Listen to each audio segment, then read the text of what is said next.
revoilà aujourd'hui dans une nouvelle vidéo pour vous présenter un livre coup de cœur.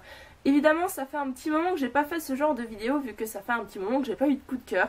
Et là, je peux vous dire que c'est la première fois que j'ai un coup de cœur après seulement 25 pages. Et oui. Et pour que ça se produise, il faut forcément que ce soit un de mes 3 auteurs favoris. Et là, je vais vous présenter donc Victorian Fantasy, le tome 1 Dentelle et Nécromancie par Georgia Caldera, la sublime Georgia Caldera. Et oui, c'est un des livres qu'elle a sorti récemment, je ne sais pas, 2014 je pense, oui 2014. Et donc c'est le deuxième livre que je lis de Georgia Caldera parce que forcément j'ai lu Les Larmes Rouges. J'ai pas encore lu la suite mais j'avais très envie de découvrir celui-ci. Ça fait un petit moment que j'avais ce livre dans ma palle et disons que j'avais pas plus de motivation pour le lire. Seulement quand j'ai rencontré Georgia Caldera au Salon du Livre à Paris et que j'ai assisté à l'une de ses conférences sur le Young Adult, je crois, le New Adult, je ne me rappelle plus du tout. Elle a dit que ce livre c'était Jane Austen à l'école des sorcières. Alors, il faut savoir que Jane Austen m'a convaincue directement, mais à l'école des sorcières c'était juste waouh, il faut que je le lise tout de suite. Et du coup, quand je suis rentrée, que j'ai terminé le livre, que j'étais en train de lire, j'ai attaqué littéralement ce livre. Alors oui, je pourrais vous faire le résumé de Victorian Fantasy, mais très franchement, je pense qu'il suffit de savoir que c'est Jane Austen à l'école des sorcières pour être convaincu. Après, si vous ne savez pas qui est Jane Austen ou que vous n'avez pas lu Orgueil et Préjugés, vous pouvez aller voir ma vidéo précédente où je vous parle de la vie de Jane Austen et aussi de ses livres. Et donc, voilà. Vous avez compris, on va se retrouver dans une époque victorienne, c'est dit dans le titre, ainsi que dans une espèce d'école pour sorciers, nécromanciens, sorceleurs, et j'en passe. Nous allons retrouver en personnage principal Andraste, qui est une jeune fille juste sublime dans tous les sens du terme, elle est censée être sur la couverture juste ici, et un autre personnage masculin dont je ne vous dévoilerai rien, mis à part que... Comment vous dire? Je suis amoureuse. Oui, encore, je sais. Mais j'ai une bonne excuse parce que ce personnage ressemble de près et de loin à Monsieur Darcy. Et forcément, ça ne pouvait faire que marcher. Du coup, ce qui est incroyable dans ce livre, c'est que tout le monde est servi.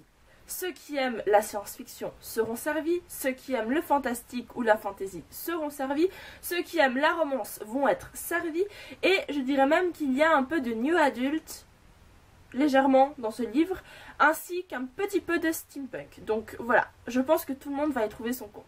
Donc comme je vous l'ai dit, le point fort de ce livre, c'est qu'il est juste sublime.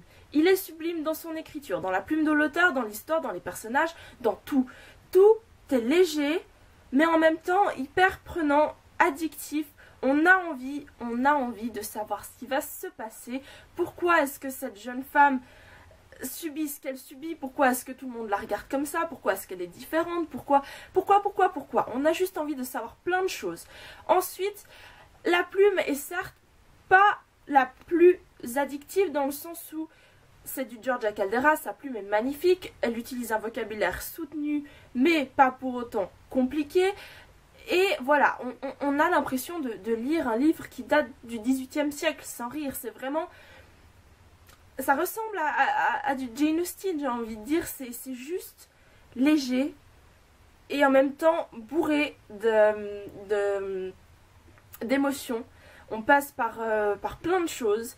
Je peux vous dire qu'à un moment du livre, je pensais qu'il allait se passer quelque chose que je ne voulais pas. Je voulais vraiment pas que ça arrive et je pouvais plus lire. J'ai dû m'arrêter. J'ai eu de la peine à reprendre la lecture parce que j'avais vraiment peur et triste à la fois que quelque chose se passe. Vous en saurez plus si vous le lisez forcément. On va se retrouver dans un contexte mais juste incroyable. C'est-à-dire qu'on ne sait pas trop où on se situe.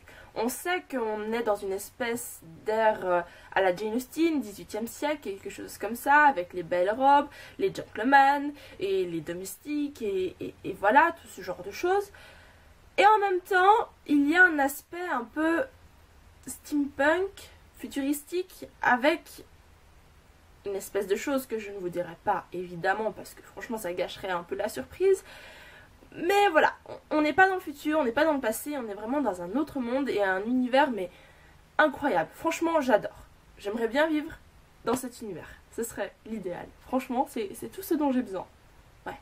Un autre point fort de ce livre, c'est les personnages, qui sont juste extraordinaires. Ils sont juste hyper prenants, pas forcément attachants, mais on a vraiment envie de... Comment dire, d'être avec eux. C'est-à-dire qu'ils ont un caractère tellement fort qu'on peut juste être absorbé par leur tempérament. Et voilà, ça explose entre eux en fait. C'est vraiment... Voilà, on en reçoit plein la figure. Ils sont tous les deux hyper... Pas fiers, mais orgueilleux. Ils sont... Ouh, ça fait une explosion, mais incroyable. Et de plus, ils sont juste géniaux. J'adore leur caractère. Andra, c'est le modèle de perfection. Selon moi, je l'adore. Elle est vraiment... J'aimerais vraiment être comme elle. En fait, elle est... Waouh. Franchement, c'est une femme qu'on dit explosive. Et ça, je trouve plutôt sympa. Ensuite, il y a le personnage masculin que j'ai autant adoré, mais dont je ne vous dirai rien. Comme toujours, on retrouve la plume de Georgia Caldera qui est juste magnifique avec un vocabulaire soutenu, d'autant plus que ça va plutôt bien avec l'univers vu qu'on est censé se retrouver au XVIIIe siècle. Mais néanmoins, comme je le dis toujours, soutenue mais pas compliquée, très prenante et en même temps légère. C'est fluide, voilà c'est ça. On a juste envie de continuer, c'est comme si on était sur un nuage. Pourquoi un nuage? C'est vraiment le plus... de Georgia Caldera, c'est vraiment quelque chose qu'on ne retrouve pas souvent. Comme je l'ai déjà dit pour les larmes rouges, cette plume, je n'ai jamais vu ça auparavant. C'est-à-dire que comme je l'ai souvent répété auparavant, c'est que dans les livres pour jeunes adultes, l'écriture commence un peu trop à se simplifier, je trouve. Et avec Georgia Caldera, ça ne risque jamais d'arriver, je pense. Parce que elle a... Même quand je l'ai rencontrée, elle dégage quelque chose d'une autre époque. Voilà, j'ai l'impression qu'elle vient justement un peu de l'époque de Jane Austen. En fait, je pense qu'elle pourrait typiquement sortir de ce livre, je pense. Et du coup, ça lui donne un espèce de charme ancien. Et franchement, j'adore. Parce que moi et la modernité, ça fait pas deux. Et du coup, le fait qu'elle soit un peu... comment dire, vintage, ancienne, voilà, franchement ça me plaît, mais enfin ça me convient, c'est tout à fait moi aussi. Voilà, je crois que j'ai rapidement fait tout le tour des points forts. En fait, il n'y a aucun défaut, ce livre est génial, lisez-le. Comme je l'ai dit auparavant, n'importe qui peut y trouver son compte, il y a de tout dans ce livre. Ce bouquin est juste génial, s'il vous plaît, lisez-le. Je crois que je n'ai pas fini de vous répéter, de lire du Georgia Caldera. Je sais qu'elle a écrit un autre livre qui est hors de... portée, je crois, je vais vérifier. Oui, hors de portée, Victorian Fantasy, donc là il y a le tome 1 et j'espère que le tome 2 va sortir très vite. Et donc Les larmes rouges aussi, qui est maintenant arrivé au 3e tome. Je ne peux que vous conseiller de lire du Georgia Caldera et si ce n'est pas encore fait, s'il vous plaît, foncez, allez lire ses livres. Elle est géniale, elle mérite beaucoup de succès, même si elle en a déjà pas mal, je pense, mais elle mériterait d'être connue mondialement selon moi. Elle fait partie de mes 3 auteurs préférés avec Stephen King et Maxime Chatham et je peux vous dire que c'est des grands auteurs que je vous conseille encore et encore de lire. Et voilà, je pense que je me suis assez répétée. Georgia Caldera est une femme incroyable. Quand je l'ai rencontrée, elle dégage quelque chose d'extraordinaire. C'est une femme qui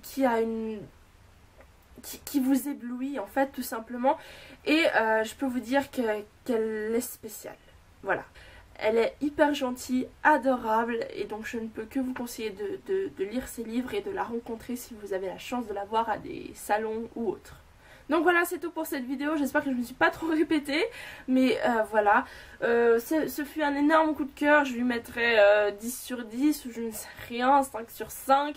Mais voilà, ça n'arrive pas souvent les coups de cœur, on est souvent proche du coup de cœur, mais le coup de cœur, je peux vous dire que, mais comme je l'ai dit, j'ai été convaincue après 25 pages. C'est-à-dire que j'ai lu les 25 premières pages, je savais déjà que ça allait terminer en coup de cœur et c'était hors de question que ça se termine autrement.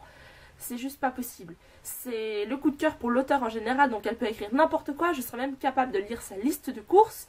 Je trouverais ça passionnant, c'est pour vous dire à quel point je suis malade. C'est pas possible. Mais voilà, j'espère que cette vidéo vous a plu. N'hésitez pas à me dire en commentaire si vous l'avez lu ou si vous allez le lire. Et voilà, je suis encore sous l'émotion. Je l'ai fait il n'y a pas longtemps, du coup, voilà. Si vous avez des questions, n'hésitez pas non plus à les poster en commentaire. de vous abonner à la chaîne et de liker cette vidéo. Voilà. Petit message en passant, c'est la fête des mères, donc bonne fête à toutes les mamans et surtout à la mienne. Voilà, petit message vidéo. Et voilà, je pense que j'ai tout dit. Je vous laisse et à très bientôt dans une nouvelle vidéo. Bye! Hey, c'est encore moi. Je viens juste te dire que si tu as aimé cette vidéo, n'hésite pas à aller voir les autres et à t'abonner à la chaîne. À bientôt. Bye!